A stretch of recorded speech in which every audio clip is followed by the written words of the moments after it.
गाड़ियों में साइलेंसर क्यों लगाए जाते हैं, इसका वैज्ञानिक रहस्य क्या है, आइए देखते हैं। अगर किसी दीवार में घूंसा मारा जाए तो आवाज आएगी, हाथ में चोट आएगी। और लंबा घूंसा मारा जाए, ज्यादा आवाज आएगी, ज्यादा चोट आएगी हाथ में।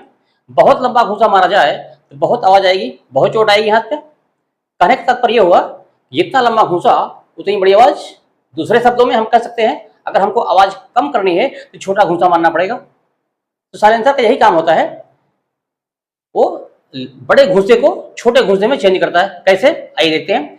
जब किसी गाड़ी के इंजन से जला हुआ धुआं स्मोक बाहर निकलता है तो बाहर हवा के पार्टिकल्स को, हवा के कण को लंबा लंबा स्ट्रोक मारता है और अफरा तफरी में जाती है, वहां शोर शराबा हो जाता है। तो उस शोर शराबे को कम करने के लिए हम साइलेंसर लगाते हैं। साइलेंसर के अंदर जाली बनी होती है, जब उसके अंदर से स्मोक को, धुएं को पास कराते हैं तो उसकी स्पीड, उसका टेम्परेचर, उसका प्रेशर कम हो जाता है और तब जब बाहर निकलता है तो उसका छोटा छोटा स्ट्रोक मारता है और वो आवाज कम हो जाती है। लंबे और छोटे घूंसे से हमारा तात्पर्य है किसी भी साउंड का, किसी भी आवाज का, किसी भी ध्वनि का एम्पलीट्यूड या आयाम। ज्यादा एम्पलीट्यूड रहेगा, ज्यादा आवाज होगी। कम एम्पलीट्यूड होगा, कम आवाज होगी। तो हमने एम्पलीट्यूड को घूंसे से यहाँ परिभाषित किया है समझाने के लिए। अब देखते हैं इसका वैज्ञानिक रहस्य क्या है।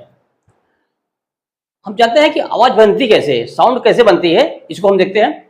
किसी मीडियम में, किसी माध्यम में अगर हलचल पैदा कर दी जाए, कंपन पैदा कर दिया जाए, वाइब्रेशन पैदा कर दिया जाए, उसी को हम साउंड करते हैं, उसी को हम ध्वनि करते हैं, उसी को आवाज करते हैं। चाहे लोहा हो, लकड़ी हो, हवा हो, पानी हो, कुछ भी हो, उसके अंदर का हलचल पैदा कर दें, वाइब्रेशन पैदा कर दें, कंपन पैदा कर दें, तो वहां आवाज तुरंत पैदा हो जाएगी। जैसे आप कोई लोहा का टुकड़ा है, उसमें आप ठोकर मारो, आवाज आएगी। पानी के अंदर कोई पत्थर फेंक दो, आवाज आएगी।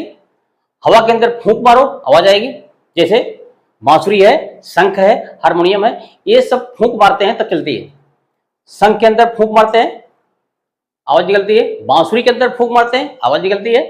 ठीक उसी प्रकार से हारमोनियम के अंदर बटन से दबाते हैं, फूंक मारते हैं तो आवाज निकलती है। सबका जितने भी हवा है, हवा के अंदर आवाज बनाने का, साउंड बनाने का एक ही रास्ता है, हलचल पैदा करने का, फूंक मारो। अब क्या होता है, जितना लंबा फूंक मारोगे उतने लंबे एम्पलीट्यूड की ध्वनि बनेगी, लंबे आयाम की आवाज बनेगी। जितना धीरे से फूंक मारोगे उतने कम एम्पलीट्यूड की, कम आयाम की ध्वनि बनेगी।